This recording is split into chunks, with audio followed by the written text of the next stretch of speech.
The German soldier pressed the barrel of an MP40 into Leonard Funk's stomach and told him he was going to die. Funk didn't speak German, so he laughed.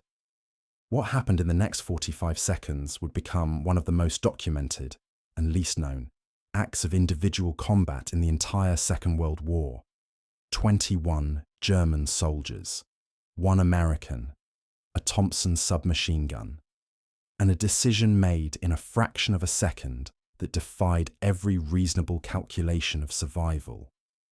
This is the story of First Sergeant Leonard Funk, Paratrooper, veteran of Normandy, Market Garden, and the Battle of the Bulge.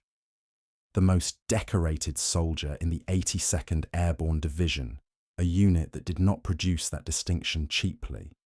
And it begins, as most impossible things do, long before the moment that made it impossible.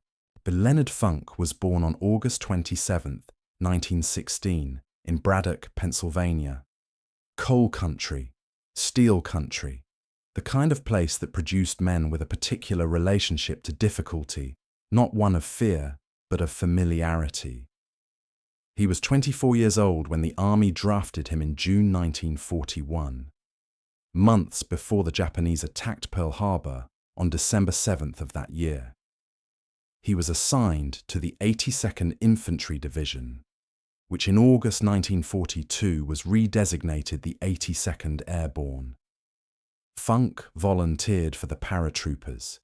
He completed jump school at Fort Benning, Georgia, received his wings, and was assigned to Company C, 508th Parachute Infantry Regiment. He was not a large man, 5 feet, 5 inches, 150 pounds. The Army noted nothing unusual about him on paper. An Operation Overlord dropped roughly 13,000 American paratroopers into Normandy in the early hours of June 6, 1944. The 82nd Airborne was tasked with securing the western flank of Utah Beach, seizing the town of Sainte-Mère-Église, controlling road crossings, preventing German counterattack. The night drop was catastrophic in its disorder. Aircraft scattered by flak and cloud cover. Paratroopers landed miles from their designated zones, in swamps, in flooded fields, on rooftops, in trees. Units fragmented, radios were lost, officers died in the first minutes, sergeants became commanders, privates made decisions that colonels were supposed to make.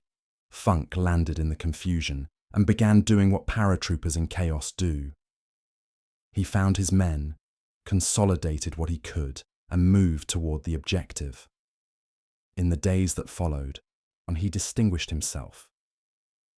The reports that accumulate in his service record from Normandy use language that military citations use. Aggressive, determined, conspicuous. The same language appears again and again in the months ahead. He was promoted. He survived. Most of the men he jumped with did not. 3 months after Normandy, Funk was in the air again. Operation Market Garden was Field Marshal Bernard Montgomery's plan to end the war by Christmas. The concept required 3 airborne divisions to capture a series of bridges across the rivers of Holland, the Maas, the Waal, the Lower Rhine, and hold them open for XXX Corps to drive north along a single road. The 82nd Airborne's objectives were multiple and demanding. The bridge at Grave over the Maas River, the high ground of the Groesbeek Heights, and the bridge at Nijmegen over the Waal. On September 17, 1944, the largest airborne operation in history dropped more than 35,000 Allied airborne troops, paratroopers and glider soldiers across Holland in daylight. The sky turned white with parachutes. Funk jumped with his company into fields south of Nijmegen. The fighting that followed was grinding and bloody. German resistance was heavier than intelligence had predicted. The 82nd found itself fighting for a week in terrain that provided little cover and no rest. Funk was in the middle of it, and it was here during Market Garden that he earned the Distinguished Service Cross, the Army's second highest valor decoration, for a three-man assault on German anti-aircraft positions that had pinned down his unit. Market Garden ultimately failed in its strategic objective. On the bridge at Arnhem, a bridge too far, was not held. The paratroopers of the 1st British Airborne were virtually destroyed, but the 82nd held Nijmegen. Funk was still alive. He had now made 2 combat jumps and survived 2 of the most intense airborne operations in American history. The 3rd operation would be different. There would be no jump. On December 16, 1944, Germany launched the last major offensive of the war in the West. 250,000 German troops, 30 divisions, attacked through the Ardennes forest along a 75-mile front under cover of weather that grounded Allied air support. The attack struck the weakest sector of the Allied line. American units that had been resting, refitting, new units that had just arrived. They absorbed the first blow. The Bulge pushed 60 miles into Allied lines before it stopped. The 82nd Airborne was pulled from its rest area in France and rushed by truck to Belgium. No jump this time, just trucks, grinding northeast through congested roads in bitter cold, toward the sounds of something catastrophic. The 82nd was committed to the northern shoulder of the Bulge, fighting in and around the forests and villages of the Belgian Ardennes. The temperature dropped below zero.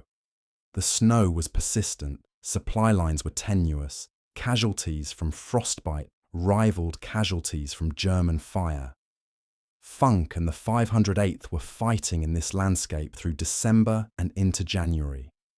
Village clearance, counterattacks, defensive lines that shifted, the brutal, grinding arithmetic of winter combat. By the second week of January 1945, the German offensive had been contained and was beginning to collapse. American forces were pushing east, reclaiming the ground that had been lost. The war in the West had turned its final corner. None of this was clear on the ground, in the snow, in the dark of a Belgian winter morning. The village was called Holzheim. It sat in a shallow depression in the Belgian landscape, a cluster of stone and timber farmhouses surrounded by frozen fields. On the morning of January 29th, 1945, it had been assigned to Company C, 508th Parachute Infantry. First Sergeant Leonard Funk was in Holzheim with his men. The company had swept through the village during the night, capturing approximately 80 German soldiers. A small 4-man guard detail had been left to watch the prisoners while the rest of the company continued clearing. But sometime in the early morning hours, German forces had moved back in and found those 4 guards. The guards were disarmed, the prisoners were free again, and the balance of power in one small Belgian village had quietly reversed in the dark. Funk was not with this group. He was elsewhere in the village when it happened. He walked around a corner and found out. What Funk saw when he came around that corner: 4 American soldiers disarmed and under guard. German soldiers at their backs with weapons ready, and a German officer moving to intercept the lone American sergeant who had just walked into the middle of this. The German officer leveled his machine pistol at Funk's stomach. He spoke. He gave Funk an order. Surrender. Drop the weapon. You're a prisoner of war. Funk did not speak German. He looked at the gun pressed into him. He looked at his men. He looked at the German soldiers around him. And Leonard Funk laughed. The Medal of Honor citation describes what came next by saying Funk pretended to comply with the order to surrender. Popular accounts add the detail of the laugh, though the official record does not name it as such. Whether it was pretense or instinct, or something that does not map neatly onto either word, is a question the citation does not answer, and perhaps cannot. The German officer likely interpreted it as the laugh of a man who had lost his nerve, or surrendered to the absurdity of his position. He was wrong. What happened next took roughly 45 seconds by most accounts. Some say less.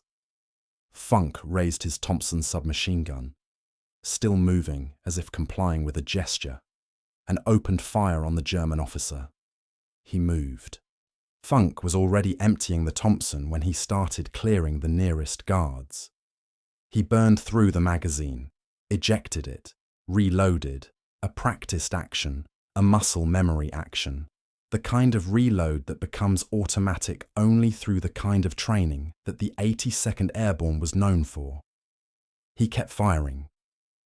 The 4 American guards understood what was happening. They were paratroopers.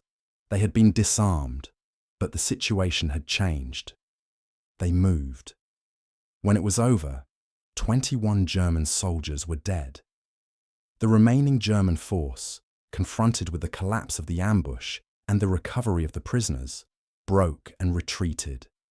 Funk was uninjured. The army processed what had happened in Holzheim. The citations were written. The witness statements were collected. The language of official military commendation began its slow approximation of something that language is genuinely poor at describing. On September 5, 1945, 4 months after Germany's surrender, President Harry S. Truman presented First Sergeant Leonard Funk with the Medal of Honor. Funk received every significant decoration the United States Army issued.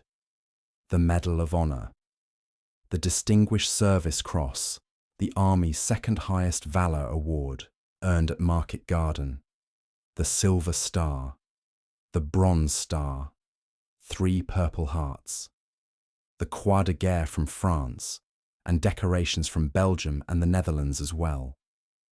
He became the most decorated soldier in the history of the 82nd Airborne Division. He came home to Pennsylvania. He worked. He was quiet about what he had done. The interviews he gave were short, and the details he offered were spare. He died on November 20th, 1992, in Braddock Hills, Pennsylvania. He was 76 years old. The military historians who have studied the action at Holzheim in detail note several things. They note that the decision Funk made to attack rather than comply was tactically irrational by any standard calculation. A weapon already pressed into his body, his own men already in custody. They note that the citation's phrase, "pretended to comply," may describe a fraction of a second of hesitation in the German officer. Enough time to shift the weapon slightly. Enough time to begin the motion that preceded the fire. They note that the reload, the thing that kept the sequence from ending at 1 magazine, was executed under fire, in cold, against armed men who were also moving. What the historians tend not to dwell on is the simpler thing. Leonard Funk walked around a corner in a Belgian village on a winter morning and found his men in the hands of the enemy. Everything else followed from that. There is a version of military history that is built from maps and arrows and strategic assessments, the large movement of large forces across large distances. That history is real, and it matters. And then there is this: a frozen alley, 4 soldiers under guard, 1 sergeant with a Thompson, a full magazine, and something unnameable that made him laugh instead of kneel. We spend a great deal of time asking what wars are won by logistics, some argue, by industry, by generalship, by air superiority, by numbers. Maybe, probably, all of those things in their proportions. But somewhere in the accounting, there is also a moment in Holzheim, Belgium, at 6 in the morning, in January in 1945, when a man laughed at a gun pressed into his stomach, and the men behind him came home because of it. What do we call that? History doesn't have a word for it. The Medal of Honor citation comes closest, and even that falls short. Leonard Funk's Medal of Honor is currently displayed at the 82nd Airborne Division War Memorial Museum at Fort Liberty, North Carolina. He is buried at Arlington National Cemetery, Arlington, Virginia. Plot 35-2373-4. He left behind no memoir. The accounts of Holtzheim come from the Medal of Honor citation and from the testimony of the men who survived it. Funk himself gave few interviews, and the answers he offered were spare.